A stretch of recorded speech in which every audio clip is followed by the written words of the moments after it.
आज मैं बताने जा रही हूँ फुल्का रोटी के लिए आटा गूँथने का सही तरीका। 1.5 किलो मेरे शरबती गेहूँ थे एंड 500 ग्राम जितने लोकवन थे। ये दोनों गेहूँ का आटा तैयार किया हुआ है मैंने। इसे छन्नी से मैंने सबसे पहले छान लिया। फिर मैंने पौना कप जितना पानी लिया। उसमें 1 ग्राम की मेरी ये चम्मच है, 1 ग्राम की ये चम्मच है। ये पौना ग्राम जितना मैंने टाटा लाइट नमक मिला लिया। पानी में नमक को मिलाना, घुलने देना बेहद ज़रूरी है। बिल्कुल भी नमक का दाना पानी में नहीं दिख रहा है। इस तरह से नमक को पानी में घुला लेना है, अच्छे से मिला लेना है। अब इसमें मैं डालूँगी देसी घी, गाय का घी पौना टीस्पून।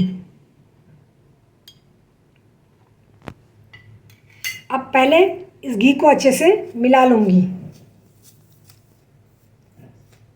घी को अच्छे से मिलाने के बाद इसमें धीरे धीरे पानी डाल के मैं आटा गूँधूँगी। एक वक्त पर पानी पूरा डाल के आटा गूँध लेना है। हवा के संपर्क में अगर आटा, गीला आटा रहेगा तो गुठलियाँ पड़ेगी, रिंकल्स वाला डो तैयार होगा। तो ये तुरंत मिलाते रहना है पानी डालने के बाद। आटा मेरा डो में कन्वर्ट हो चुका है एंड आप देख सकते हैं मेरा बाउल भी एकदम क्लीन है।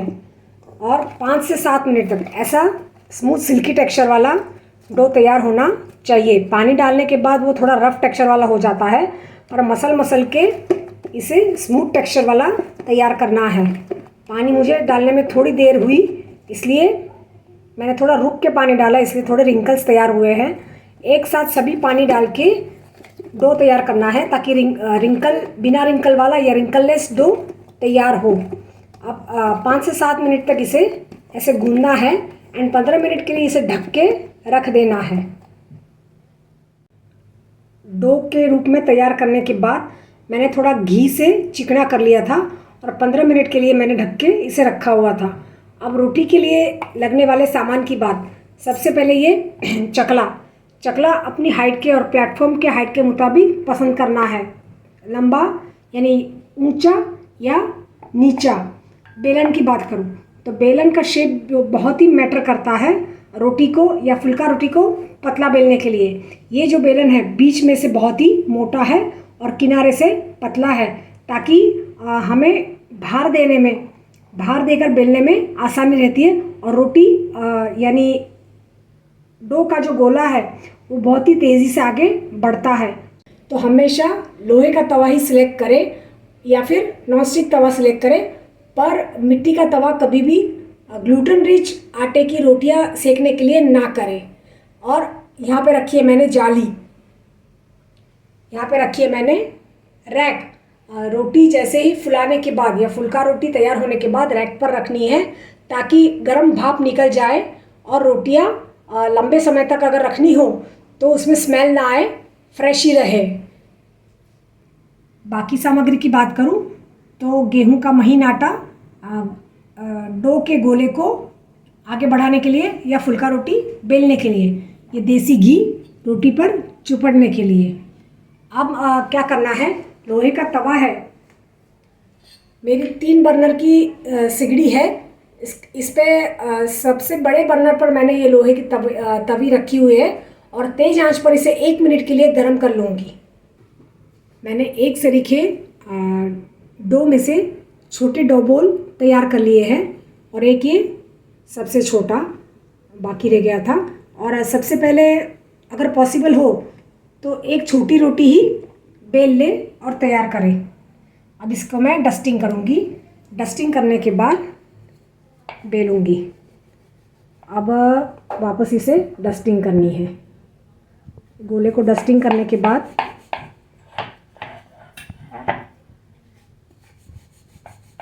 पतला बेलना है। अब इसे मैंने तभी जो 1 मिनट के लिए तेज़ आंच पर गर्म की थी, तेज़ आंच पर ही पहली रोटी सेकनी है, आंच धीमी नहीं करनी है ताकि टेम्परेचर बैलेंस रहे। और रोटी सिक रही है, तब तक मैंने दूसरा गोला ले लिया है और डस्टिंग करके इसे बढ़ा रही हूँ। आप देख सकते हैं कितनी आसानी से गोला आगे बढ़ रहा है। हमारा डो तैयार करने का तरीका एकदम परफेक्ट था।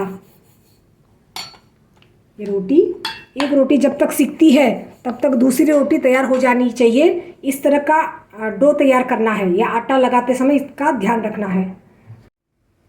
देख सकते हैं रोटी पर बबल्स आ गए हैं। ये गीला पोर्शन है, ये सूखा हुआ पोर्शन है। पानी बिल्कुल भी जल चुका है और रोटी एकदम सफ़ेद हो चुकी है। इसका मतलब पानी जल चुका है। 15 से 20 सेकंड के लिए आगे की साइड एंड पीछे की साइड दोनों साइड को सेक के पानी जलाना है। अब इसे क्या करना है, 15 सेकंड के बाद आप देख सकते हो सफ़ेद हो चुकी है। थोड़ी देर है, अब इसे हम आंच पर रखेंगे। कोई कोई ऐसी हो सकती है रोटी फट जाती है, पर कोई बात नहीं। अगर ऐसा लगे तो और थोड़ा पानी डालकर आधा से 1 टेबलस्पून जितना पानी ज़्यादा ऐड करके डो को थोड़ा स्मूथ कर सकते हैं। दूसरी रोटी को भी बहुत धीमी आंच पर नहीं सीकनी है, मीडियम तेज आंच पर सीकनी है। देखो बबल्स आने लग गए हैं। अब इसे मैं पलटाऊंगी। पानी जल चुका है, ये पानी जला नहीं है, इसकी ये निशानी है। पानी जलना बहुत ज़रूरी है।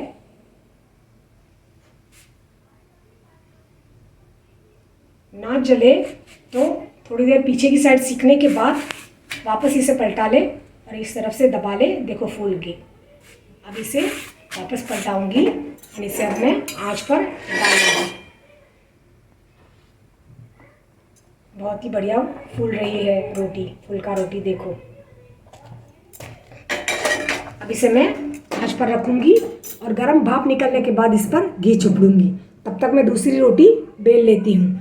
आज वीडियो बनाने की वजह से थोड़ी लेट हो रही है। जब तक एक रोटी सीखती हो तब तक दूसरी रोटी हमारी बेल जानी चाहिए। डो इस तरह का तैयार करना है।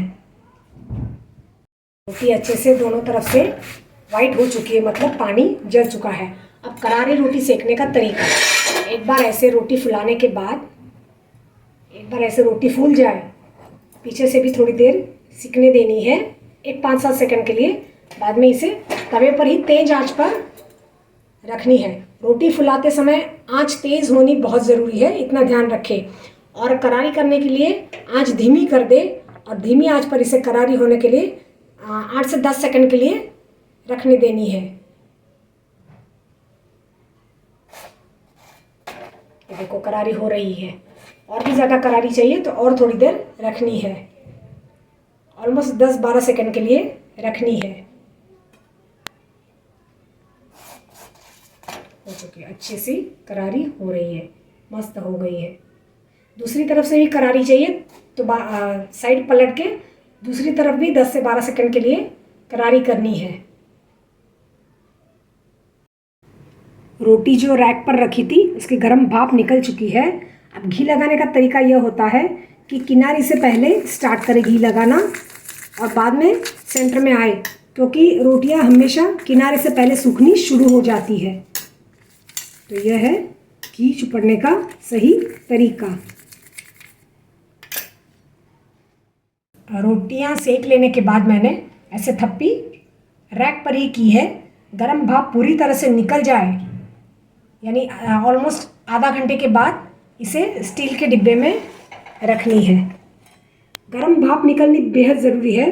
गर्म भाप निकलेगी तो रोटी लंबे समय तक अच्छी रहेगी, स्मेल नहीं करेगी। तो यह थी रोटी को स्टोर करने का तरीका। कुरकुरी फूली हुई फुल्का रोटी, फर्स्ट क्लास रोटी। Thank you.